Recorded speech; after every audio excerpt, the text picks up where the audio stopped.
What you've just seen is a woman standing atop a Tesla Model 3 at the Shanghai Auto Show, shouting, "Tesla brake lost control and nearly killed my family." Her t-shirt read, "Brake lost control, an invisible killer" in Chinese. The video went viral on social media in China. Tesla China released a statement that while it acknowledges sensible criticism, that it won't compromise to meet unreasonable claims. However, the Chinese state media CCTV and the Global Times weighed in and criticized Tesla for its perceived arrogance towards car owners, which provoked people all over the nation to condemn Tesla. Under pressure, Tesla issued 2 statements in a row within 3 days, apologizing for its manner and expressing its willingness to cooperate. Is the Tesla China honeymoon over? Has Elon Musk become the new sacrifice to Xi Jinping's ambition to conquer the world? Welcome to KSJ-Bridging the Gap. This is Sarah. Before we go on with this episode, please subscribe, like, and comment, and don't forget to turn on your notification bell. Tesla released its official data logs of the Model 3 that crashed. It was being driven well over the local speed limit. The car was traveling 118.5 kilometers per hour before the crash, and right before the impact, the car slowed down to about 48.5 kilometers per hour. So most likely, the brakes or a safety system inside the car worked to significantly slow the car before the collision. The data also showed that the driver braked more than 40 times in half an hour before the crash, and at multiple points, the vehicle was traveling at more than 100 kilometers per hour. Nonetheless, the data has proven that it wasn't likely Tesla's brakes that were the issue, but rather the speeding driver not able to slow down to avoid the collision. Tao Jie, vice president of Tesla China, said previously that the protesting woman was very professional and there might be someone behind her. She's guessed it. Firstly, it's not a normal driving. Why did the driver try to step on the brake so frequently, almost 1.3 times every minute, and at the same time he was driving so fast? Secondly, there is not a channel for human rights descendants to speak out in China. The Shanghai Auto Show was highly secured. How did the woman wearing a protesting t-shirt enter the hall and climbed atop the car on display? China has always been swift to censor any kind of protesting information on internet. How could her video get viral and get the support from the Chinese Communist Party CCP's mouthpiece? This isn't the first time Tesla has had to defend itself in China. In March, Chinese authorities warned Tesla owners to park their Tesla electric vehicles, EVs, away from military compounds and housing complexes on the basis of suspicion that the onboard cameras fitted to help perform functions such as guided parking, autopilot assist, and self-driving may prey on sensitive data. Musk defended that if Tesla ever used its car to spy in China or anywhere, the company would get shut down everywhere. Musk is experiencing something in sharp contrast to the warm welcome he received 3 years ago. While President Trump was fighting the trade war with China and was trying to bring back the US companies, Musk was attracted by the huge Chinese market and accepted the olive branch handed out by the CCP. It took him only 3 months to sign contract with Shanghai municipal government for a large piece of land at an industrial zone to build his multi-billion-dollar facility. That's the first car plant in China to be wholly owned by a foreign company. It took him less than a year to hand over the first China-made Model 3 sedans to the public in January 2020. The Chinese plant was completed in record time as it sped through approvals for permits and construction, which is impossible for any other normal businesses, given the trade war with the United States at the time. Additionally, the Chinese government also offered him benefits unmatched by other foreign companies, including an exemption from a 10% purchase tax in China and preferential loans. And his car also qualified for a government subsidy of 24,750 yuan per vehicle. 2 days later, after the kicking off of his company in Shanghai, Musk met with Chinese Premier Li Keqiang in Zhongnanhai, the former Imperial Garden in Beijing that is now home to the headquarters of the Communist Party and the government. "I love China and I want to come here more often," Musk was quoted as saying in a report. "If you do, we can issue you a Chinese green card," the premier replied. But there is no such thing as a free lunch. Xi Jinping brought Tesla to China and gave it all the benefits and profits, but the prices will have to be paid. The long-term goal of the CCP in introducing foreign companies is not for them to occupy China's market share, but to take away their money and technology. For a large company like Tesla, the ambition behind it is more far-reaching. There is an article on Sina Finance called "How Important is Tesla to China?"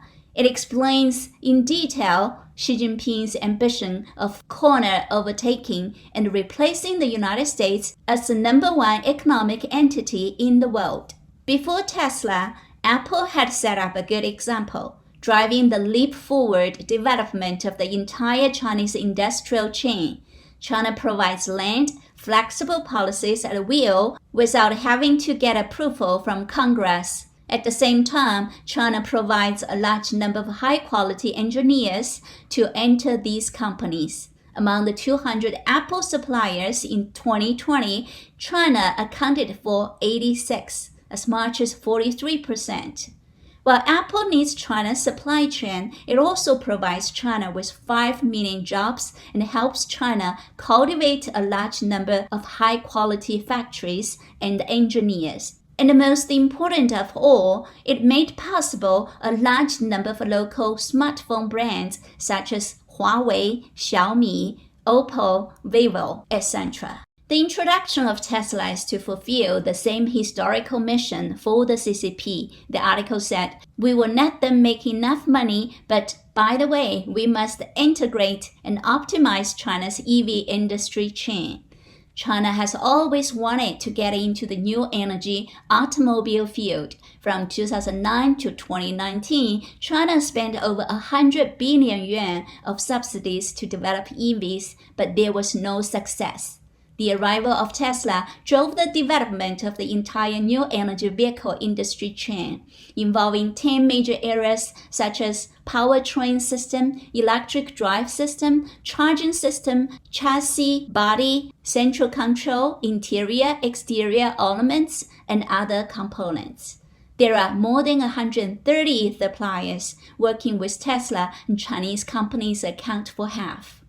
And the ultimate goal to bring in Tesla is to force the transformation of the new energy industry in China so as to get rid of China's dependence on oil and the control of US dollars behind oil.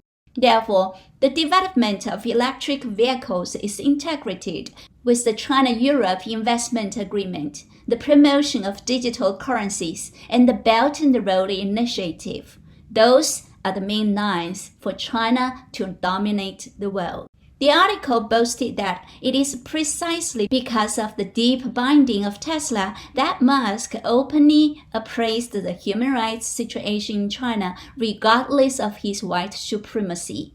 After all, only when Tesla is fed first can it have the strength to stir up the development of history. Aren't you shocked by such straightforward ambition? After a short one-year time, Tesla is facing increasing competition from a slew of Chinese EV makers, such as the New York-listed NIO and Xiaopeng. Moreover, Huawei Technologies announced early this month that its first EV would be available on April 17th. Didi and Xiaomi are also launching an EV business unit. There are as many as 119 EV makers in China now. Mike Watson, Deputy Director of the Future Free Society Center at the Hudson Institute, a Washington think tank, believes that international automakers have overinvested in the field of electric vehicles and are suspected of being led by the nose by China. Watson told Voice of America, because the Chinese market is very important. Many of our original electric car designs in the United States are aimed at companies that want to sell cars in the US and also in China. When this car arrives in China, it will reverse engineered. Reverse engineering refers to deriving the design principles of the product through the analysis of the finished product.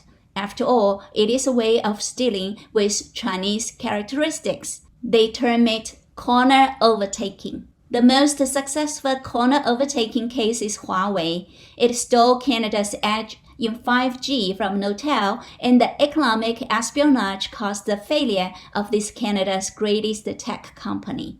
In February last year, William Ivanina, former director of National Counterintelligence and Security Center of the Office of the Director of National Intelligence of the United States, rarely stated in public that the theft of American aircraft technology and the electric vehicle technology is two of China's espionage efforts. Elon Musk happens to be the CEO of both Tesla and SpaceX, mastering top-notch electric vehicles and space technology. Not to mention, SpaceX is an important supplier to the US military. At present, about 2/3 of NASA's satellite launches are entrusted to SpaceX. SpaceX just completed its third successful crewed launch for NASA yesterday. Last October, SpaceX received a contract to build missile tracking satellites for the U.S. Defense Department.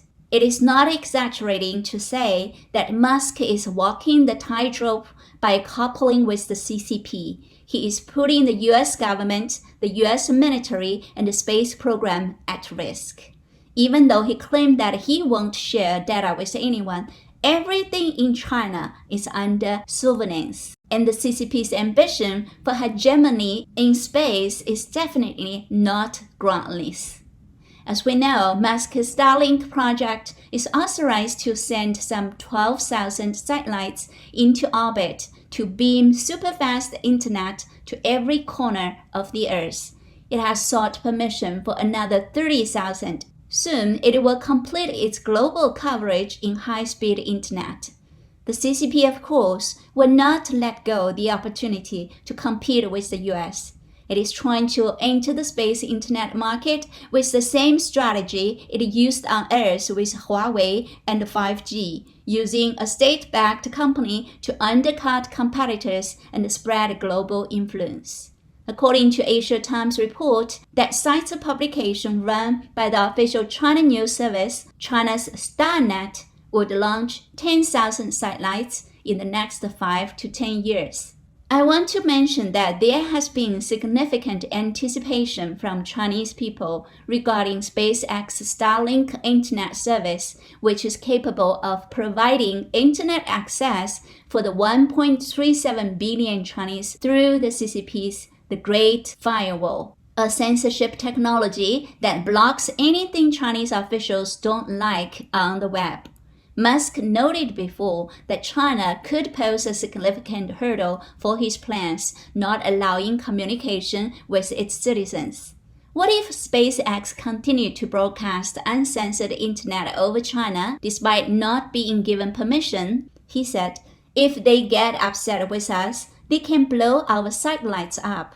So Musk said, probably we shouldn't broadcast there. It is just impossible for U.S. companies to defend American values and to make money from the Chinese market at the same time. Now, Tesla's China honeymoon appears to be coming to an end. There is an old Chinese saying that wine lover's heart is not in the cup, meaning having an ulterior motive. What does the CCP want from Musk? KSJ-Bridging the Gap. See you next time.